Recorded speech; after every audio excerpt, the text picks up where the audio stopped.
Hello, আসসালামু আলাইকুম। গত ক্লাসে আপনাদেরকে এরকম একটা লোগো ডিজাইন করার কথা ছিল, যেহেতু ভিডিওটা লম্বা হয়ে ছিল সেজন্য গত ভিডিওতে আমি দেখাতে পারি নাই। লাস্ট ভিডিওতে আমি দেখাচ্ছি আপনাদের কিভাবে এরকম সার্কেল বা স্ট্যাম্প লোগো করবেন। এটা খুবই সিম্পল। আমি গত ক্লাসে যেহেতু আপনাদেরকে এই যে টাইপ অন পাথ এই টুলটার কাজ দেখিয়েছিলাম, সেই জন্য এটার একটা প্র্যাকটিক্যাল কিভাবে এই টাইপ অন পাথ দিয়ে আপনি এরকম লোগো ডিজাইন করতে পারবেন সেটা একটা প্র্যাকটিক্যাল ভিডিও আজকে আমরা দেখব। আমরা প্রথমে একটা এই যে মাঝে দুইটা সার্কেল লাগে, আমি এই সার্কেলটা প্রথমে নিচ্ছি। আপনার ইচ্ছে মতো আপনার সাইজটা নিয়ে নেন, আপনি যেরকম চাচ্ছেন আর কি। আমি এই সাইজটা নিয়ে নিলাম। তারপর এখান থেকে আমি ফিল কালারটা অন করা আছে দেখতে পাচ্ছেন, আমি এটা অফ করে দিচ্ছি। তারপর স্ট্রোক কালারটা আমি অন করে দিচ্ছি, ব্ল্যাক দিয়ে দিচ্ছি, আর একটু মোটা করে দিচ্ছি, আমি আরেকটু চিকন করে দিচ্ছি। হ্যাঁ, ঠিক আছে। এখন এটার তো আরেকটা লাগবে, এখানে দেখতে পাচ্ছেন আরেকটা আছে স্ট্রোক কালার, এইটা আমি আরেকটা নিচ্ছি। এইখানে আমার স্ট্রোক সাইজ আছে 2, আমি 3 করে দিচ্ছি। এখন আমি আরেকটা নিব control C plus control F. এখন এখানে কিন্তু উপরে আরেকটা হয়ে গেছে। এখন এইটা আমি সিলেক্ট করে শিফট অলটা ক্লিক করলে আমি যদি টান দেই, আচ্ছা আমি আবার কপি করে নিচ্ছি, কন্ট্রোল সি কন্ট্রোল এফ। এখন আমি এটা আরেকটু বড় করে নিচ্ছি। যা উপরে যেটা ছিল এটা আমি বড় করে নিলাম, দেখতে পাচ্ছেন।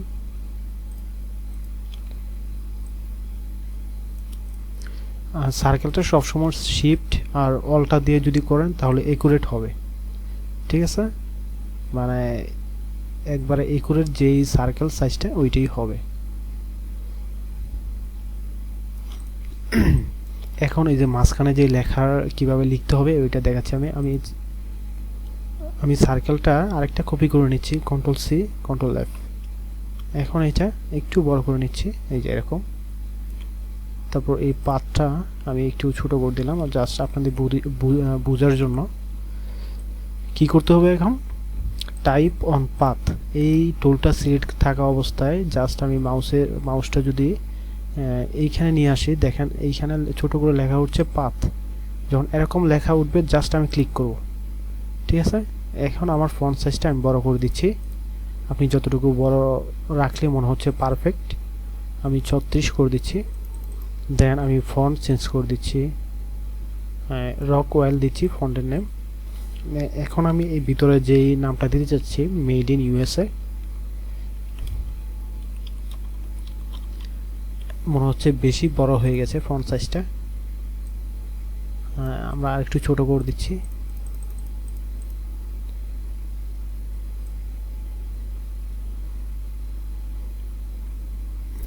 তো আরেকটু ছোট করলে হয়তো ভালো লাগবে, দেখতে পাচ্ছেন। 25 করে দিলাম।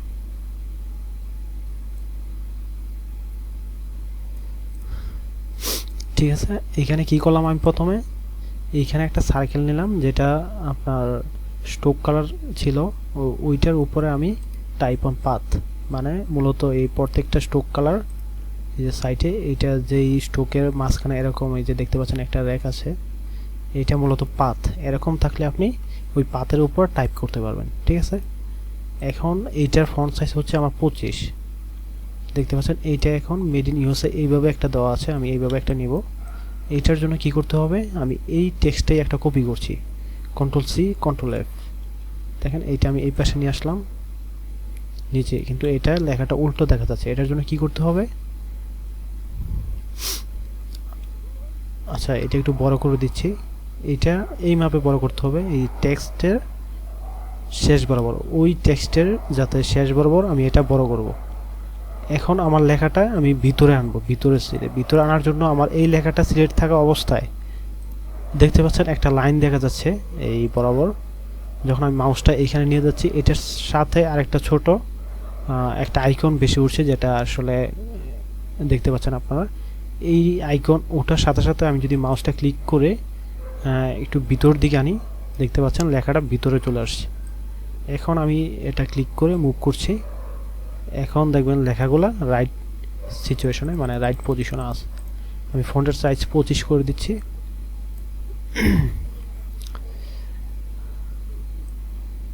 এখন দেখতে পাচ্ছেন আপনারা, দেখতে ঠিক মনে হচ্ছে।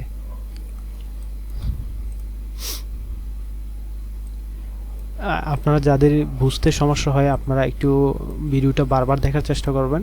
তারপরেও যদি আপনারা কোনো জায়গায় বুঝতে সমস্যা হয়, আমাদের যে গ্রুপটা আছে এই গ্রুপে একটা মেসেজ দিবেন যে ভাই আমার এই ভিডিওটা বুঝতে সমস্যা হচ্ছে, আমি চেষ্টা করব আপনাদেরকে বুঝিয়ে দেওয়ার জন্য। আমার এইখানে যেহেতু স্পেসটা কম তাই আমি একটা স্টারই দিচ্ছি, ঠিক আছে। যদি আমি এটা একটু যদি ইয়ে করতে চাই, বোল্ড করতে চাই, আরও ছোটো করে দিচ্ছি, 23 করে দিচ্ছি, বোল্ড করলে 23 করে দিচ্ছি।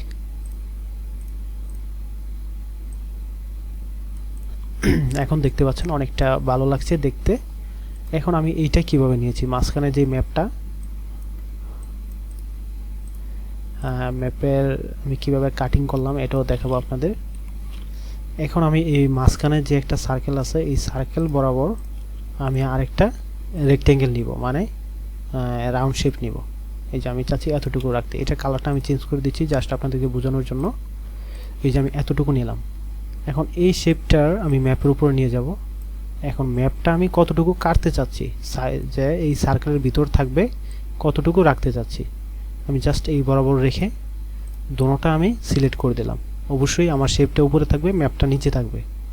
দেন রাইট ক্লিক করে মেক ক্লিপিং মার্কস, দেখতে পাচ্ছেন আমার ম্যাপটা কিন্তু কেটে ওই সার্কেলের ভিতর হয়ে গেল। এখন আমি যদি এটা এইখানে আনি, রাইট পজিশনে বসায় দেই, তাহলে কিন্তু দেখতে পারফেক্ট মনে হচ্ছে।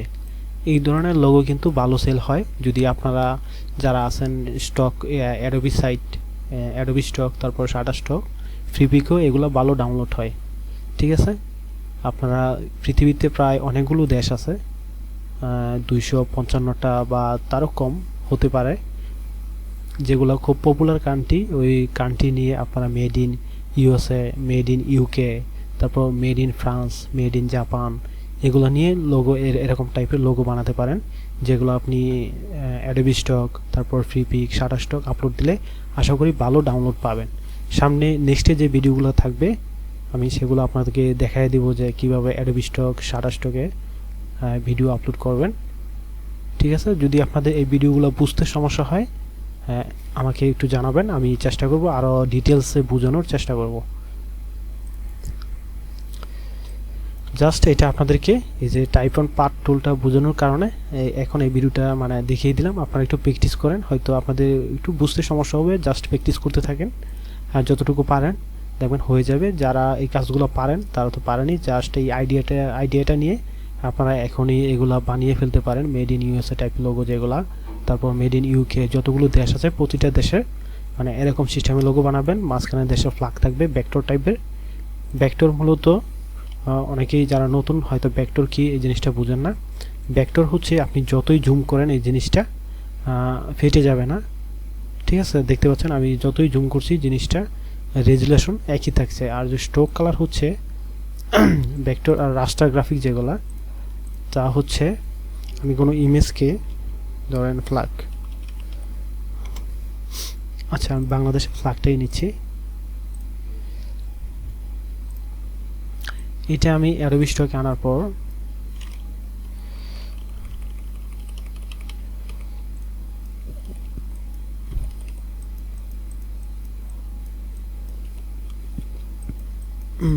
এটা একবার সাইটে নিয়ে যাচ্ছি। এইটা না, এটা এই ফ্ল্যাগটা না, আচ্ছা ইউএসএ ফ্ল্যাগটা নিচ্ছি আমি।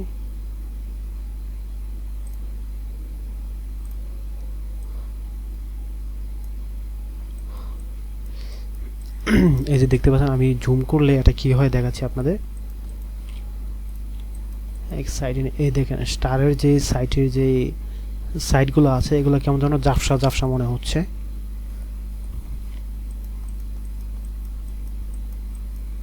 এই দেখতে পাচ্ছেন মানে একবারে ক্লিয়ার না ইমেজগুলো, এগুলা জাফসা জাফসা মনে হচ্ছে। এগুলো হচ্ছে রাস্টার গ্রাফিক্স বলে। আর এই যে মাঝখানে যে সার্কেল দেখতে পাচ্ছেন, সার্কেল বলতে রেক্টেঙ্গেল টাইপ ছোট ছোট, এগুলোকে পিক্সেল বলে। এরকম পিক্সেল যেইগুলো যেই ডিজাইনে দেখা যায় এগুলো হচ্ছে রাস্টার গ্রাফিক্স। আর অবশ্যই ইপিএস টাইপ যেই ডিজাইনগুলো আমরা মূলত অ্যাডোবি স্টকে অ্যাডোবি ইলাস্ট্রেটরে করে থাকি সেগুলো হচ্ছে আপনার ভেক্টর, অবশ্যই ভেক্টর ডিজাইন নিয়ে কাজ করবেন আপনারা। যে ভেক্টর ডিজাইন নিয়ে কাজ করলে ডিজাইন ভালো হয়। ভেক্টর মূলত এগুলাই যেগুলো আপনি অ্যাডোবি স্টকে ক্রিয়েট করবেন, মানে তৈরি করবেন যে এই ডিজাইনগুলো, সেগুলোই মূলত ভেক্টর। এখন এইটা আপনি যতই জুম করেন না কেন, এই স্টার দেখবেন রেজুলেশন ভালো থাকবে, দেখতে পাচ্ছেন। এখন এই ফ্ল্যাগ কিভাবে বানাবেন ওইটাই জাস্ট খুবই সিম্পল বিষয়। এরকম কিভাবে রাস্টার থেকে কিভাবে ভেক্টর করবেন, এটা আমি আবার নিচ্ছি ফ্ল্যাগটা, নতুন একটা ট্যাবে নিচ্ছি। এখন আমি জাস্ট একটু জুম আউট করে দিচ্ছি, এটা ছোট করছি। এখন আমি এখানে দেখেন ইমেজ স্টেজ আছে, কিছু অপশন আছে ইমেজ স্টেসিং, এগুলো দিয়ে মূলত ভেক্টর করা হয় কোনো ইমেজকে, কোনো গ্রাফিক্সকে যদি ভেক্টর করতে চান। আমি জাস্ট এখানে ইমেজ স্টেজ এটাতে ক্লিক করলাম, দেখেন এটা কিন্তু ভেক্টর হয়ে গেছে। এখন যদি আমি এটা জুম করি দেখবেন স্টারগুলো কিন্তু আর মানে ঝাপসা ঝাপসা নেই, সব ক্লিয়ার আছে, ঠিক আছে। এটা ব্ল্যাক হয়ে গেছে, ব্ল্যাক কি করবেন। আবার যদি আপনি কালার করতে যাচ্ছেন ইমেজ স্টেজ, এইখানে হাই ফিডেলিটি ফটো, লো ফিডেলিটি ফটো, আমি লো ফিডেলিটি দিচ্ছি।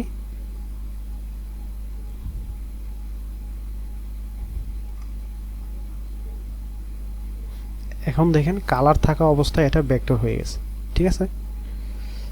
এই দেখেন এখন আমি যদি এগুলা জুম করি, এই দেখেন স্টার একবারে ক্লিয়ার দেখাচ্ছে। যতই জুম করি কোনো রাস্টার্স ইফেক্ট দেখা যাবে না, কোনো পিক্সেল দেখা যাবে না, একবারে ক্লিয়ার মনে হবে।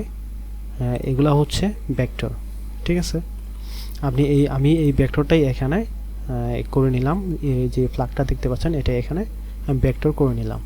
আর ফ্ল্যাগ আমি কিভাবে ফ্ল্যাগটা এই সার্কেলের ভিতর নিলাম, আমি একটা শেপ নিলাম, সার্কেল শেপ, আমি এতটুকু নিলাম, এটা কালার করে দিচ্ছি জাস্ট আপনাদেরকে বোঝানোর জন্য। এখন এইটা আমি এইখান থেকে মানে আমার সার্কেলের ভিতর আমি চাচ্ছি এই যে ফ্ল্যাগের এতটুকু অংশ থাকবে, এই যে এইখানে নিলাম আমি ফ্ল্যাগটা, ফ্ল্যাগটা নিচে থাকবে, আমার শেপটা উপরে থাকবে। এখন আমি দোনোটা সিলেক্ট করব, দেন আমি রাইট ক্লিক করব, দেন মেক ক্লিপিং মার্কস, দেখতে পাচ্ছেন এখন এতটুকু সিলেক্ট হয়ে গেছে। এইটাও কিন্তু আমি আমার লোগোর ভিতর আমি বসাতে পারবো।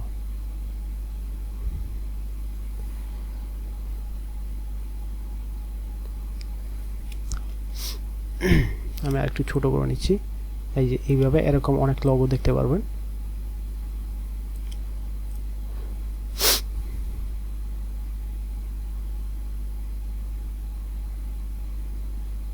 এই যে এগুলো আপনি অ্যাডোবি স্টক, শাটারস্টক, ফ্রিপিকে আপলোড করে কিন্তু ভালো সেলস পেতে পারেন, ঠিক আছে।